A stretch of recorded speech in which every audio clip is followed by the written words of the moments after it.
ఏం చెప్తాయంటే పార్లమెంట్ సభ్యుల అర్హతలు అనర్హతలు నిర్ణయించే విభాగాలు అధికరణాలకి. అందులో ఏం చెప్తాయంటే పోటీ చేయదలుచుకున్న వ్యక్తులకు,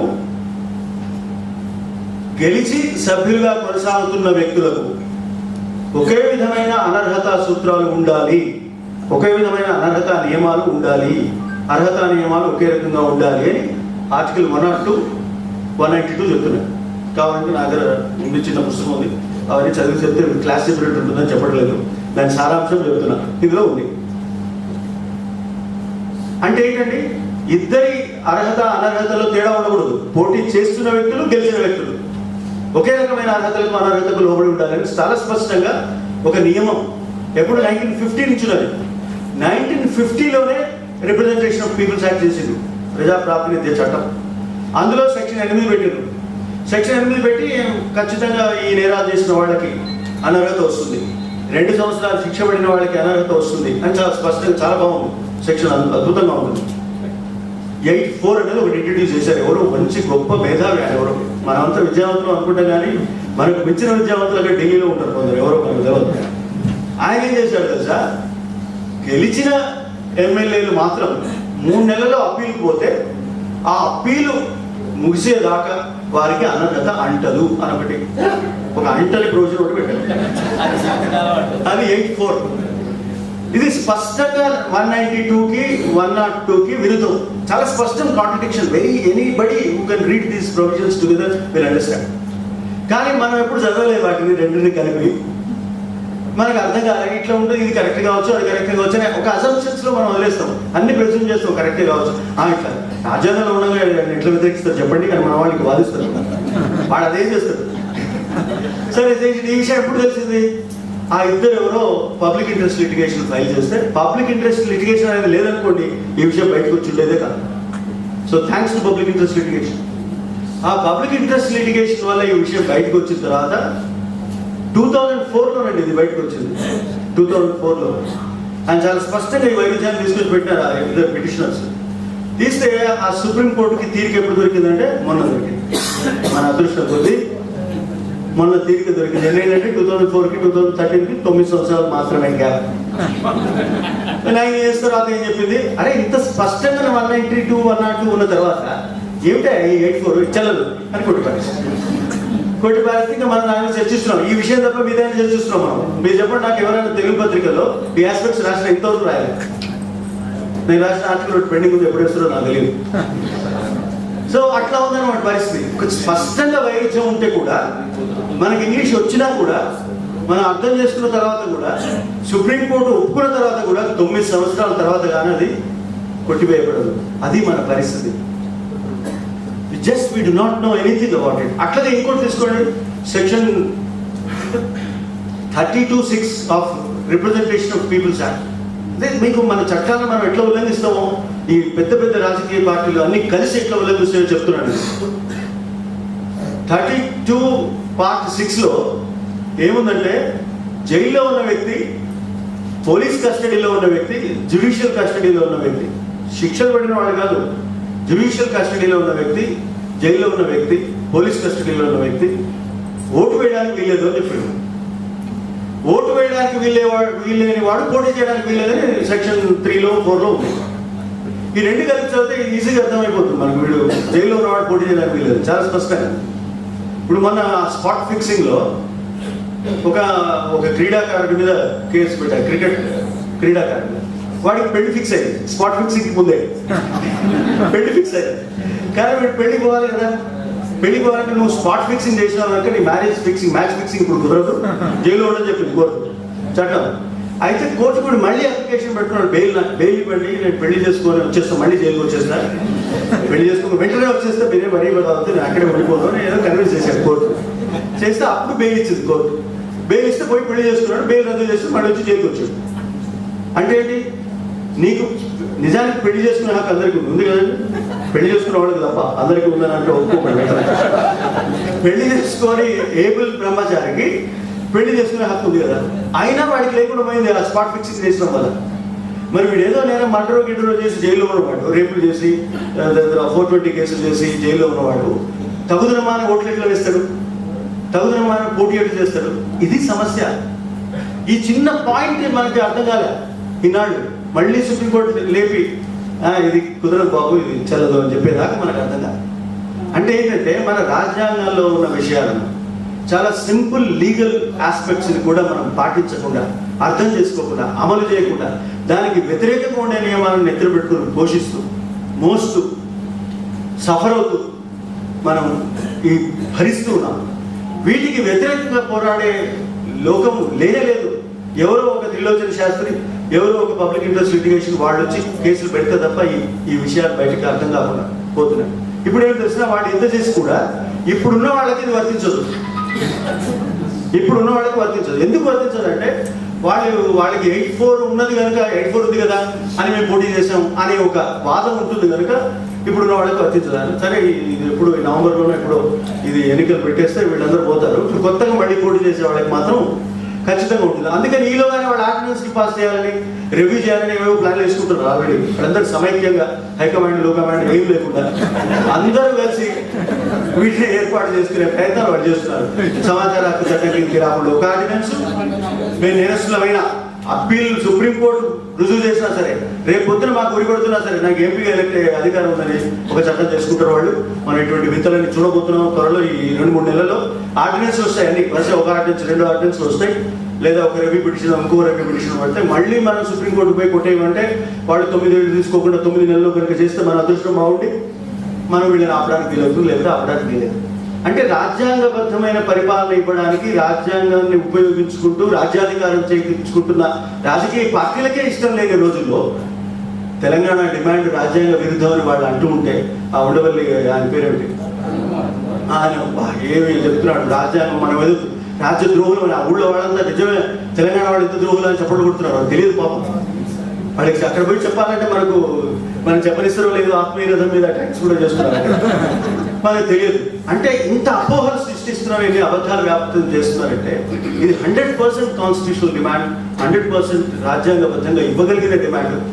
మెజారిటీ నిర్ణయం కూడా అవసరం లేదు, ఏకాభిప్రాయం అసలే అవసరం లేదు. కేంద్ర ప్రభుత్వం తలుచుకుంటే చాలు. తర్వాత వాళ్ళని రెఫర్ చేయాలి. ఒకటే ఒక రిక్వైర్మెంట్ ఆర్టికల్ 3లో ఏమిటంటే, because you are already a state, part of a state, what is to be done అంటే, వాళ్ళు ఆ పార్లమెంట్లో ప్రవేశపెడుతున్న బిల్లు కాపీని ఒకసారి రాష్ట్ర శాసనసభ్యులు ఒకసారి చూసి నాకు చెప్పండి అంటారు. దానికి రెఫరెన్స్ అంటారు, కన్సల్టేషన్ అంటారు. రెఫరెన్స్ కన్సల్టేషన్ అంటే మీరు వచ్చి చూసి 10 రోజులు అంటారు అనుకోండి, 15 రోజుల్లో మీరు ఏం జవాబు చెప్పకపోతే మిమ్మల్ని కన్సల్ట్ చేసినట్టే, మీరు అభిప్రాయం చెప్పినట్టే. కాదనా ఆయన అవునన్నా ఏదో ఒకటి మీరు చెప్పినట్టే మేము పరిగణిస్తాం, అదొకటి. లేదు మీరు అవునన్నారు మంచిది, మరీ మంచిది, కాదన్నారు ఇంకా మంచిది, థ్యాంక్స్, డబుల్ థ్యాంక్స్. కాదన్నారు కన్సల్ట్ చేసాము, వాళ్ళు కాదన్నారు, okay we can still give అని అందులో ఉంది రాజ్యాంగంలో చాలా స్పష్టంగా. కనుక ఏకాభిప్రాయం కాదు, అసలు నీ మెజారిటీ అభిప్రాయంతో కూడా సంబంధం లేదు, నీ అంగీకారంతో సంబంధం లేదు. అంత స్పష్టమైన రాజ్యాంగబద్ధమైన అవకాశం తెలంగాణ ఏర్పడడానికి ఆర్టికల్ 3, ఆర్టికల్ 4లో ఉంది. 371D అనేది అడ్డంకి కాదు, దానికి 371 తొలగించడానికి. ఇంకొక మాట చెప్తాను, 371ని చాలాసార్లు అమెండ్ చేశారు. 370ని అమెండ్, 371A, B, C, Dలను కూడా అమెండ్ చేశారు. ఆ అమలు చేసిన ప్రతిసారి, అమెండ్ చేసిన ప్రతిసారి ఏ చట్టాల ద్వారా అమెండ్ చేశారు తెలుసా? పంజాబ్ రీఆర్గనైజేషన్ చట్టం ద్వారా, నార్త్ ఈస్ట్ స్టేట్స్ రీఆర్గనైజేషన్ చట్టం ద్వారా, మహారాష్ట్ర ఏర్పాటు చట్టం ద్వారా చేశారు. ప్రత్యేక రాజ్యాంగ సవరణ చట్టాల ద్వారా చేయలేదు. అంటే రాజ్యాంగ అందులో 371A, B, C, D, Eలో ఉన్న పేర్లను లేదా చిన్న చిన్న అంశాలను మార్చాలంటే ఆయా బిల్లులు సరిపోతాయి. మొత్తం అధికారాన్ని మీరు ఎత్తేయాలంటే రాజ్యాంగ సవరణ అవసరం. కానీ ఆ రాజ్యాంగ సవరణ చేసి ఇక్కడ ఆంధ్రప్రదేశ్ అనే పేరున్నది, దాన్ని తీసేసేదాకా ఆంధ్రప్రదేశ్ని కొనసాగించాలి అని ఎక్కడ లేదు. కావాలంటే 2 ఏళ్ళలో నీకు ఎప్పుడు బలం ఉంటే అప్పుడు 2009 ఇప్పుడు ఎన్నికలు పోయిన తర్వాత గెలిచి వచ్చిన వాడు అది తొలగించుకుంటారు. నీకు దాని గురించి అవసరం లేదు, దాని గురించి బాధపడాల్సిన అవసరం లేదు.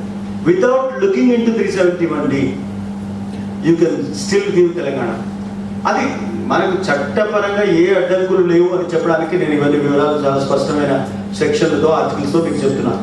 మీకు ఉన్న అడ్డంకులు ఏమిటంటే రాజకీయంగా ఇవ్వాలా వద్దా అని ఆ హైకమాండ్ నిర్ణయించడం, ఆ హైకమాండ్ను వీళ్ళంతా ఇక్కడి నుంచి పోయిన వాళ్ళు ప్రలోభ పెట్టడం, ప్రభావం పెట్టడం, ఇక ఏదో అవన్నీ మనకు తెలిసినాయి. వాళ్ళు డిసైడ్ చేసుకోవాలి, రాజకీయంగా ఒక నిర్ణయం తీసుకోవాలి, లేకపోతే మన పోరాటాల ద్వారా మరింత ఒత్తిడి పెంచాలి. కనుక ఇది స్పష్టంగా ప్రజాస్వామ్యబద్ధమైన డిమాండ్,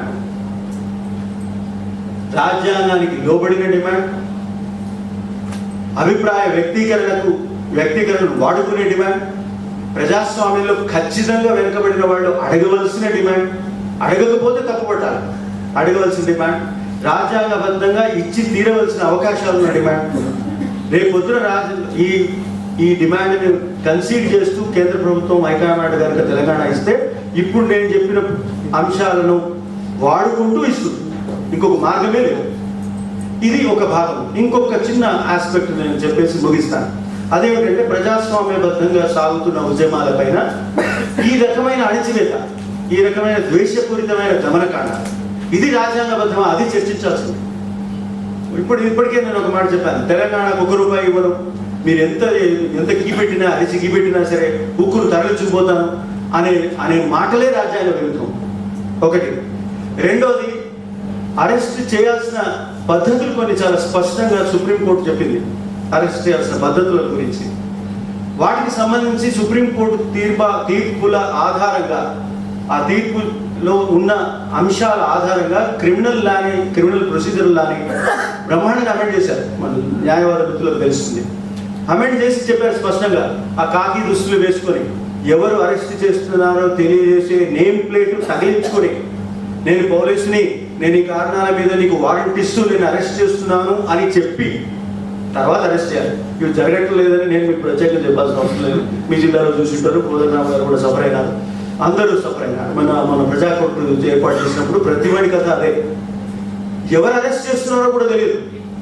అరెస్ట్ చేస్తున్న వాళ్ళు పోలీసులా, సినిమా పోలీసులా, దొంగ పోలీసులా, అసలు పోలీసులే కాదా తెలియదు. పోలీస్ అయితే ఏ ఆఫీసరో తెలియదు. నేను కంప్లైంట్ ఎవరి మీద చేయాలి? కంప్లైంట్ ఏంది? నన్ను ఫలానా వాడు అన్ని అక్రమంగా అరెస్ట్ చేశాడు అని చెప్పడానికి అతను ఎవరో నాకు ఎట్లా తెలియదు, వెనుక నుంచి కొడితే నాకు ఎట్లా తెలుస్తుంది? ఇటువంటి దారుణమైన అప్రజాస్వామ్య విధానాలను అనుసరిస్తున్నారు. కేవలం ఇవి మన రాజ్యాంగం గ్యారంటీ ఇచ్చిన అన్ని రకాల ప్రాథమిక హక్కులకు భంగకరమైన చర్యలు అని చెప్పడానికి సందేహం లేదు. ఒక కేసు, ఒక ఇంట్రెస్టింగ్ కేసు, డిసైడెడ్ కేసు. ఒకరు ధర్నా పిలుపు ఇస్తారు, ఇట్లా ధర్నా పిలుపు లేదా వ్యతిరేకంగా చలో అసెంబ్లీ లాంటి పిలుపు కూడా ఇస్తారు ఒక లీడర్.